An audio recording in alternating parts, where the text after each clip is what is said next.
Assalamualaikum, salam sejahtera. Apa khabar semua? Semoga semuanya berada dalam keadaan baik-baik saja, sihat selalu, bahagia selalu. Baiklah, bagaimana bitter melon atau kita panggil peria lah, orang Melayu kita. Peria kata, pahit rasanya. Bagaimanakah peria ini membantu dalam proses penurunan berat badan? Bagi yang struggle nak turun berat tu, kadang-kadang ada orang cari suplemen bitter melon, peria ini. Ada juga orang yang struggle setiap hari makan yang raw punya. Walaupun pahit, tapi sebab ada yang tahu rahsia dan kebaikan peria ini dalam membantu untuk penurunan berat badan. Okey, so peria ini dapat menstabilkan, orang kata kita punya kadar gula di dalam darah dan juga meningkatkan metabolism. Ia bukanlah satu magic pill, tapi ia bertindak sebagai pembantu dalam proses diet bersama-sama dengan diet yang sihat dan juga exercise. Jadi, peria ini dikatakan mampu untuk mengawal kadar gula. Sebab peria mengandungi natural compound yang bertindak seperti insulin. So, ia akan bantu untuk membuang gula, bukan kata membuang lah. Tapi untuk mengkontrol, mengawal gula di dalam darah kita kepada sel kita lah untuk dijadikan sebagai tenaga.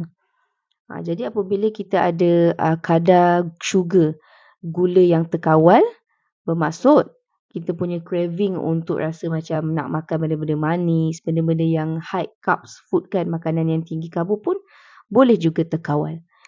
Apakah lagi fungsi lain bitter melon ini dalam membantu untuk penurunan berat badan? Ia ada fungsi fat breakdown, bagus untuk tindakan pecahkan lemak.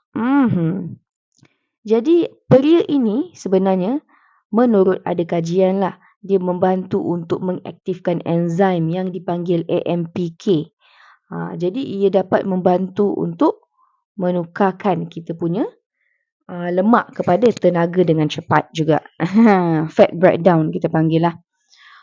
Kemudian peria ini sangatlah rendah dengan kalori dan tinggi dengan fiber.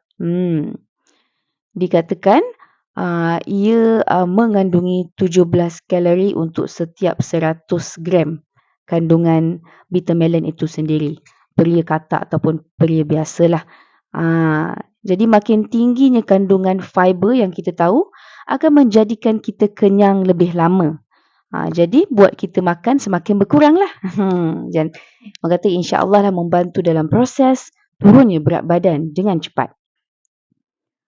Peria juga membantu untuk block karbohidrat kita. Bukan kata block, betul-betul block macam tu. Tapi ya, ada fungsinya dalam untuk blocking ini.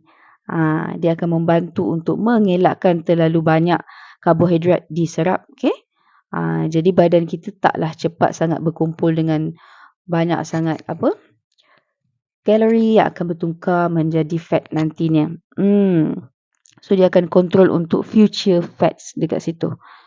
Jadi banyak orang-orang kita zaman sekarang makan bitter melon ini ataupun peria ini sebagai ulam. Kita boleh buat sebagai ulam-ulaman lah. Sebab kalau nak buat jus kan agak pahit kan.